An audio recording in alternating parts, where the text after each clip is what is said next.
Imagens e sequência do plenário do STF. Microfones, poltronas dos ministros e do público. Brasão da República Lourado. No centro, grandes julgamentos do STF. Apresentador Cristiano O Oliveira. Grande Julgamentos de hoje vai mostrar uma decisão do Supremo Tribunal Federal que põe fim a um ato discriminatório. Doar sangue é um ato de amor e pode salvar vidas.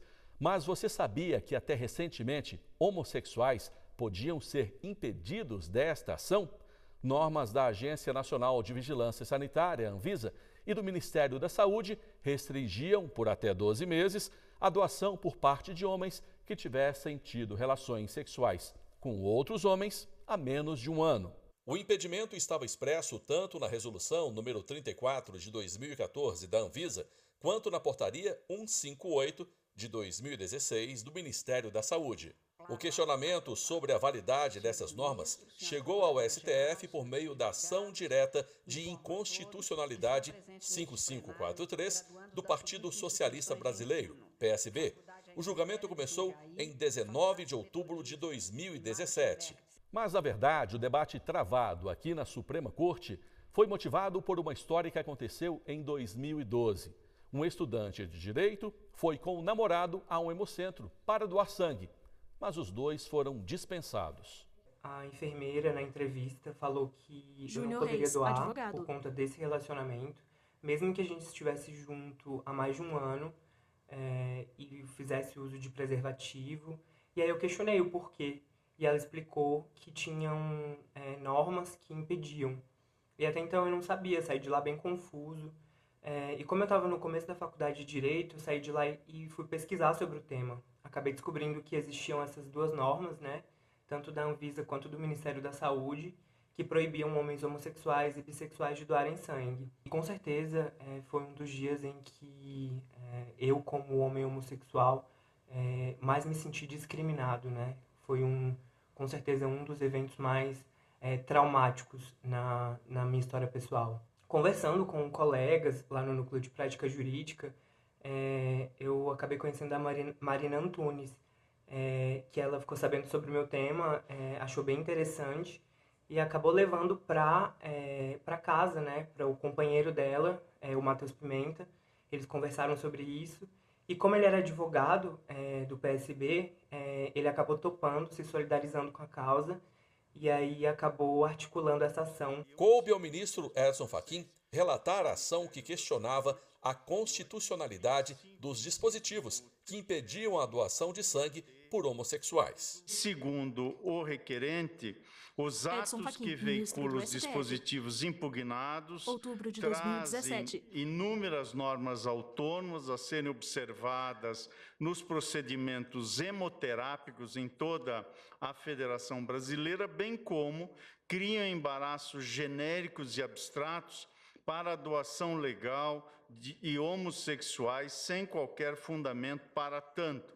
Seriam, dessa forma, atos decorrentes de forma direta e primária da Constituição, ou seja, atos normativos e autônomos a autorizar a provocação da jurisdição constitucional por meio de ação direta de inconstitucionalidade. Advoga que não se sustenta o tratamento discriminatório, defende que a regulação atualmente existente exige que o poder público garanta a qualidade e segurança dos componentes sanguíneos doados, com diversas medidas de precaução na coleta, processamento, distribuição e utilização desse material sanguíneo, de modo que o fim da proibição não comprometeria a segurança dos procedimentos hemoterápicos. Traz diversos exemplos de direito comparado, indica a escassez nos bancos de sangue brasileiros, sintetiza os dispositivos questionados que sustenta violados, defende que os atos impugnados estigmatizam pessoas e de forma desproporcional e tolhem essas pessoas da prática de um ato solidário por excelência, intrinsecamente ligado ao exercício da cidadania e da fraternidade. Esclarece que o objetivo da ação é que todo e qualquer indivíduo, independentemente de sua orientação sexual, tenha o direito de submeter o próprio sangue aos exames de detecção de doenças, para que, caso verificado saudável, possa ser doado, então repassado a quem dele necessitar, aduz um conjunto de outros argumentos e, ao final, pede a procedência da pretensão encartada na presente ação para declarar a inconstitucionalidade dos dispositivos citados. Lido o relatório, foi a vez das sustentações orais. Pelo partido que apresentou a ação, falou o advogado Rafael de Alencar. A extirpação dessa regra que Rafael de Alencar, se advogado. questiona não coloca em risco a segurança ou a Outubro de qualidade 2017. do sangue doado no Brasil. E por que não faz? Porque existem diversas regras, inclusive nessa portaria, que declaram inaptos aqueles que, de fato, possuem comportamento sexual arriscado. Vários parceiros conhecidos, a não utilização de preservativos. O que se questiona aqui é a premissa de que a orientação sexual coloca em risco o sangue doado. É esse o absurdo do descrime que ora se questiona. Também é importante destacar que, além da dignidade humana e do direito fundamental à isonomia, a presente ação tem uma importância para a própria saúde pública do Brasil, na medida em que, rotineiramente, são noticiadas faltas de sangue, escassez de sangue nos bancos de sangue brasileiros, quando a população homossexual, de homens homossexuais, poderia doar, não faz em função dessa regra discriminatória. Após as sustentações orais, o ministro Fachin votou pela procedência da ação. Para ele, a precaução e a segurança são parâmetros inseparáveis para a doação de sangue, mas condicioná-las ao gênero ou orientação sexual do doador caracteriza discriminação. As normas do Ministério da Saúde e da Anvisa estabelecem, meu modo de ver, uma discriminação injustificável, Outubro de 2017. tanto do ponto de vista do direito interno, quanto do ponto de vista da proteção internacional dos direitos humanos. Compreendo que essas normativas, ainda que não intencionalmente, resultam por ofender a dignidade da pessoa humana na sua dimensão de autonomia e reconhecimento, porque impede que pessoas por ela abrangidas sejam como são. Também entendo que estas normas vituperam direitos da personalidade, esculpidos na luminosidade normativa da Constituição, aviltam, ainda que de forma desintencional, o direito fundamental à igualdade e afastam a República Federativa do Brasil de ser, como de fato há de ser, livre e solidária, promovendo o bem-estar de todos, sem preconceito de orientação sexual, de gênero ou de qualquer outra forma de discriminação. Por essas razões, senhora presidente, dou procedência integral à presente ação direta de inconstitucionalidade, para, conhecendo-a, portanto, dar procedência, a fim de declarar inconstitucionais os dispositivos impugnados. É como voto. Após o voto do relator, o julgamento foi suspenso e retomado na sessão seguinte, em 25 de outubro de 2017. E é o que vamos mostrar no próximo bloco. Vinheta. Grandes julgamentos do STF. Vinheta. Grandes julgamentos do STF. Apresentador Cristiano Oliveira. O Grande Julgamentos está de volta. No programa de hoje, a gente mostra a análise da ação que questionou a constitucionalidade de normas da Anvisa e do Ministério da Saúde. Essas normas podiam impedir a doação de sangue por parte de homossexuais. Com a retomada do julgamento, o primeiro a votar foi o ministro Alexandre de Moraes. O ministro defendeu que a janela imunológica, prazo para a doação de sangue com segurança, seja determinada para todas as condutas de risco e não de forma genérica para relações homossexuais. Ele abriu divergência e acompanhou parcialmente o relator. homens que fazem sexo com homens Alexandre de Moraes, poderem ministro doar do STF. sangue sem uma abstinência de 12 meses. Outubro de Isso 2017. pode ser substituído, e a ciência demonstra, pelo fato de se aguardar a janela imunológica para, nesses casos, se realizar a transfusão de sangue. Mesmo em alguns casos, lamentavelmente isso ocorre, nós sabemos que às vezes falta sangue, mas mesmo em acidentes em que se precisa sangue, esses casos específicos devem aguardar a janela sorológica ou imunológica. Nós estaremos, com isso, respeitando o direito do doador, e tão bem foi dito aqui pelo ministro relator, o doador ele quer realizar isso, ele quer auxiliar o próximo. Nós vamos estar tirando um último, talvez, obstáculo no preconceito, que tem fundamento técnico, científico, pelas proporções, mas que pode ser retirado porque pode-se aguardar essa janela sorológica ou imunológica. Estaremos garantindo o direito do receptor, porque o receptor saberá que, primeiro, o número de mentiras diminuirá,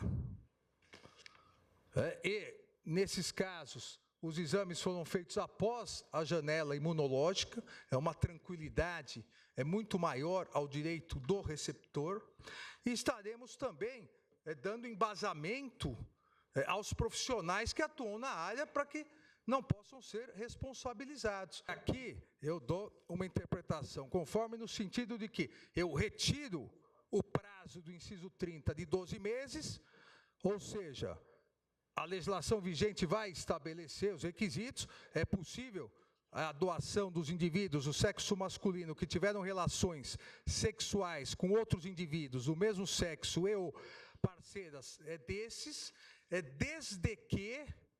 desde que o teste imunológico seja realizado somente após a janela sorológica ou imunológica definida pelas autoridades de saúde. Já o ministro Roberto Barroso acompanhou o relator. Para ele, é possível determinar mecanismos de prevenção não discriminatórios. O ministro apresentou dados de países onde isso já ocorre. Fui Roberto verificar Barroso, ministro que do diversos STF. países já baniram Outubro de a 2017. restrição à doação de sangue por homossexuais. E, dentre esses países, eu destaquei o caso da Espanha, em que não existe qualquer restrição à doação de sangue por homossexuais e, naquele país, não se detectou nenhum caso de transmissão do HIV por transfusão sanguínea nos anos de 2014 e 2015, segundo o boletim epidemiológico espanhol, a qual tive acesso pela internet. E este mesmo boletim registra que, desde 2009, a taxa de transmissão do vírus HIV por transfusão de sangue na Espanha varia entre 0 e 0,1%, que são percentuais muito semelhantes aos que são verificados no Brasil no mesmo período. E também em relação ao México, para ter um exemplo de país latino-americano, onde tampouco há restrição à doação de sangue por homossexuais, os dados fornecidos pelo governo mexicano registram que, desde 2009, não se verificou qualquer caso de transmissão do vírus HIV pela via sanguínea, tendo-se registrado a taxa de 0% de contaminação por transfusão de sangue. Ainda na América Latina, a Colômbia tinha um banimento semelhante ao nosso, que foi igualmente derrubado pela Corte Constitucional. Portanto, presidente, eu estou, por essas todas as razões, pedindo vênia ao ministro Alexandre de Moraes na parte em que diverge e aderindo ao voto sensível, inspirado, extremamente delicado e que produz o resultado que me parece adequado do eminente ministro Luiz Edson Fachin, para considerar os atos normativos impugnados inconstitucionais por importarem em restrição discriminatória desproporcional a um grupo já estigmatizado. A ministra Rosa Weber também acompanhou o relator por entender que o critério de impedimento da doação é discriminatório. Essas normas impugnadas promovem em seu resultado um tratamento discriminatório quando elas elegem como critério de inaptidão a orientação sexual do doador e não a conduta de risco. Porque, a rigor, desconsideram, por exemplo, o uso de preservativo ou não, o fato de o doador ter ou não um parceiro fixo, que, a meu juízo, faria toda a diferença para o efeito de definição de uma conduta de risco nos moldes em que foi posta. Então, essa orientação, inclusive, parece-me encontraria dificuldades no exercício de uma jurisdição constitucional que concluiu, por exemplo, pelo reconhecimento das uniões homoafetivas. Então, assim que, repito, à luz da Constituição e no exercício da jurisdição constitucional, compatibilizar essas normas todas e, ao exame, na minha ótica, repito, concluir por desatendido o princípio da proporcionalidade na maneira como posta e como regrada a questão. Para o ministro Luiz Fux, que também acompanha o relator, o critério de impedimento temporário da doação deve ser baseado na conduta de risco. O melhor critério, no meu modo de ver, não é, evidentemente, grupo de risco, é conduta de risco. Então, a minha opção seria exatamente pela conduta de risco, que, se não me falha a memória, ela é uma das razões que o ministro Edson Fachin utilizou na sua longa digressão para chegar à conclusão que esse dispositivo ele viola o princípio da não discriminação. Então, é muito importante, sob esse enfoque, essa leitura da resolução 2034 da Anvisa, que é objeto do controle concentrado de constitucionalidade. O que diz o artigo 25 caput e seu inciso 30. O artigo 25 caput diz: o serviço de hemoterapia deve cumprir os parâmetros para a seleção de doadores estabelecidos pelo Ministério da Saúde. Então, nossa capacidade institucional está suprida pelo Ministério da Saúde. Inciso 30. E aqui eu chamo a atenção para a redação desse inciso e o porquê da desnecessidade da linha D. Porque a linha D, realmente, ela cria uma discriminação em relação aos homossexuais. Então, o inciso 30. Os contatos sexuais que envolvam riscos, de contrair infecções transmissíveis pelo sangue devem ser avaliados. E os candidatos nestas condições devem ser considerados inaptos temporariamente por um período de 12 meses após a prática sexual de risco, incluindo-se, e aí a linha D inclui os homossexuais.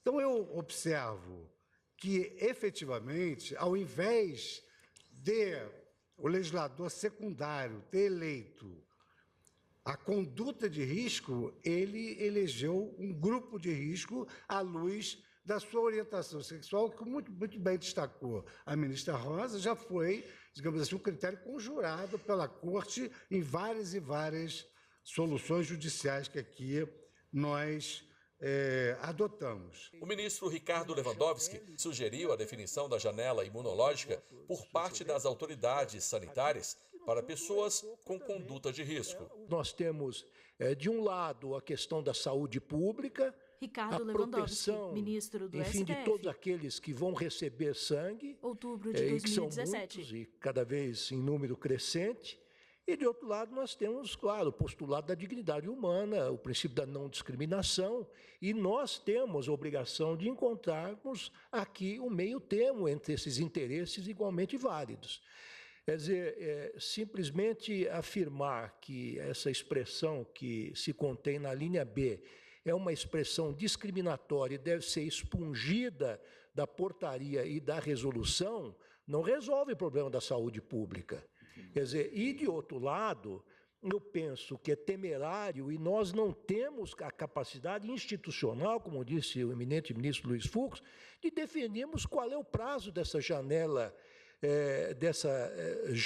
imunológica em que o vírus não é detectado. Nós não somos médicos, não somos cientistas, biólogos, enfim, nós temos que delegar essa decisão importantíssima às autoridades competentes, que são as autoridades sanitárias. Os ministros ressaltaram a necessidade de definir os critérios para, sem discriminação, garantir a segurança de quem recebe o sangue. Visa a saúde pública dos cidadãos em geral. Marco Aurélio, e ninguém ministro quer do STF. ser destinatário de uma transfusão sem ter uma segurança mínima quanto à certeza, quanto ao valor em termos de não contaminação desse mesmo sangue. Neste grupo de risco, existem outros indivíduos, existem, por exemplo, aqueles, como já disse, que têm sido encarcerados por mais de 72 horas, que tenham feito piercings, tatuagens ou maquiagens definitivas, que hajam sofrido acidente com material biológico. Então, uma série de pessoas que se inserem nesse grupo de risco. E, a rigor, não há proibição de doação de sangue, como se tem aventado aqui. Há simplesmente uma quarentena temporária.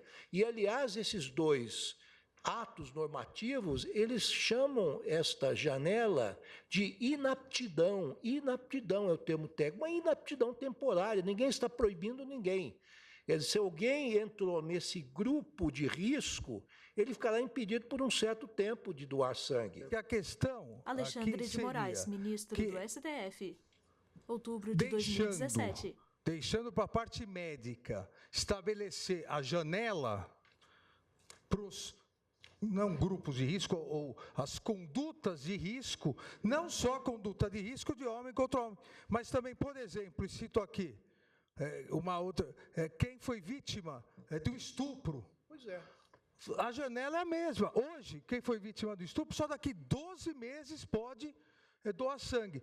Se a ciência comprovar, igual no caso de relação homem com homem, que em 5 semanas pode, por que não dar interpretação conforme que todas essas exposições do artigo 64, que hoje exigem 12 meses, na verdade, passam a exigir a janela necessária. Após o debate, o ministro Ricardo Lewandowski, que havia acompanhado a divergência, resolveu suspender o voto, deixando a conclusão para a sessão seguinte.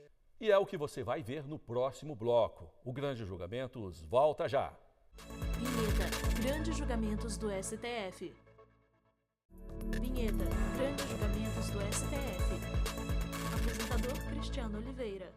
Estamos de volta com Grandes Julgamentos. Neste terceiro e último bloco do programa, você acompanha a conclusão do julgamento da ação direta de inconstitucionalidade 5543. Em debate, a constitucionalidade de normas da Anvisa e do Ministério da Saúde que podiam restringir a doação de sangue por parte de homossexuais com vida sexual ativa. O julgamento foi retomado na sessão do dia 26 de outubro de 2017. A ministra Carmen Lúcia, então presidente do STF, relembrou o ponto em que a discussão havia sido interrompida. Foi suspenso após o voto do ministro Edson Fachin, que na sessão da última quinta-feira julgava procedente a ação para declarar a inconstitucionalidade dos dispositivos impugnados. E o voto do ministro Alexandre de Moraes, divergindo do relator e julgando parcialmente procedente a ação para dar provimento, para dar interpretação conforme à Constituição e após o voto dos ministros Roberto Barroso, Rosa Weber e Luiz Fux, que acompanharam o relator, o julgamento foi suspenso. O voto seguinte seria do ministro Ricardo Lewandowski, mas o ministro Gilmar Mendes pediu a palavra antes da continuidade do julgamento. Presidente, ontem, depois do debate que foi colocado pelo ministro Alexandre de Moraes e também das questões suscitadas pelo ministro Marco Aurélio e pelo ministro Lewandowski, eu saí daqui bastante preocupado. Outubro de 2017. E hoje ainda tive uma conversa com o médico infectologista, professor Davi Uip, que fez uma série de ponderações, inclusive sobre essa questão do exame que se pode fazer, dizendo que ele pode ser feito realmente, mas ele custa muito ainda, está com preços ainda proibitivos. Então, talvez os estados do Centro-Sul logrem fazê-lo, e até de forma generalizada, mas isso não ocorrerá no Norte e Nordeste. De modo que eu ponderaria ao tribunal e pediria a vista desse processo. O ministro Ricardo Lewandowski exaltou o voto do relator, mas lembrou um inciso da Constituição Federal que estabelece a responsabilidade do Estado em relação à doação de sangue. Concordo com os fundamentos do eminente relator. Eu acho que Sua Excelência trouxe um voto muito bem elaborado. Outubro de 2017. Nós não podemos aqui, nesta Suprema Corte, compactuar com qualquer tipo de discriminação, mas existe, evidentemente, uma obrigação constitucional do Estado para com a saúde, e há um dispositivo, inclusive, estive vendo nessa manhã, que é um dispositivo da Constituição, artigo 200, um dos incisos, em que estabelece uma obrigação muito clara do Estado com relação ao controle de todos os produtos hemoderivados. Tendo em conta exatamente esses dois valores importantes que devem ser protegidos por esta Corte e, sobretudo, considerando que nós temos que ser consequentes, e como temos sido sempre, eu estaria apresentaria a esta colenda Corte uma interpretação conforme, tentando, mas não vou adiantar, vou aguardar o voto do eminente ministro Gilmar Mendes, mas levando, evidentemente, em consideração o belíssimo, profundo voto do ministro Fachin, mas também outras considerações, sobretudo aquelas trazidas ontem pelo ministro Alexandre de Moraes. Aguardo, portanto. Pois não. Então, proclamo o resultado provisório. Carmen Lúcia, que houve pedido de vista do ministro Outubro de 2017. Gilmar Mendes. Aguardam, portanto, aqueles que ainda não votaram. Em 20 de abril de 2020, o ministro Gilmar Mendes devolveu os autos para julgamento. Mas, dessa vez, a análise da ação direta de inconstitucionalidade 5543 foi em meio virtual. Do dia 1º ao dia 8 de maio, os ministros tiveram tempo para explicitar os votos. Por maioria, 7 votos a 4, o Supremo julgou procedente a ação. Com isso, foram considerados inconstitucionais dispositivos de normas da Anvisa e do Ministério da Saúde que excluíam do rol de habilitados para doação de sangue homens que tivessem tido relações sexuais com outros homens e as parceiras destes nos 12 meses antecedentes. Mas apesar da decisão de 8 de maio, apenas 2 meses depois, a Anvisa publicou as mudanças nas normas. Para quem sofreu a discriminação na pele, agora se abre um novo horizonte. A população LGBTQIA+, Júnior Reis, advogado, teve com certeza uma grande vitória, mais uma grande vitória, via STF, que vem reconhecendo esses direitos. Então a gente tem uma decisão com certeza histórica e que vai garantir a dignidade de muitas pessoas de exercer um direito que deveria ser e é de todo mundo, né, que é de ser solidário, principalmente quando as pessoas estão passando por momentos difíceis. Agora na pandemia isso ficou bem claro, a gente vê que os hemocentros eles estão precisando de sangue e a população LGBT podendo fortalecer o sistema de saúde para ajudar essas pessoas e ser útil à sociedade, né, se disponibilizar de um bem tão precioso como o sangue, é muito importante, não só para a comunidade LGBT, mas para a comunidade brasileira, para o povo brasileiro como um todo. Isso ajuda todo mundo. E assim a gente encerra mais um Grande Julgamentos. Você pode acompanhar nossa programação no nosso site ou no nosso canal no YouTube. Tchau! Créditos finais. Direção, Betânia Vitor Veiga. Produção, Joyce Pires. Cabelo e maquiagem, Kelly Matheus. Figurino, Thalita Oliveira. Apresentação, Cristiano Oliveira. Edição de texto, Flávia Metzger. Cenografia, Luiz Guilherme Lázaro Filho. Assistência técnica, Kleber Leite e Carlos Ferreira. Iluminação, Luiz Moura e Italo Cândido. Operação de áudio, Flávio Júnior. Edição de pós-produção, Dácio Araújo. Videografismo, Lucas Matias. Núcleo de programação, Rosa Lazzi. Núcleo técnico, Fábio Guedes. Núcleo de produção de programas, Flávio Soledade. Supervisão, Coordenadoria de Gestão da TV e Rádio Justiça. Secretaria de Comunicação Social, STF. Realização, TV Justiça Essencial 2020.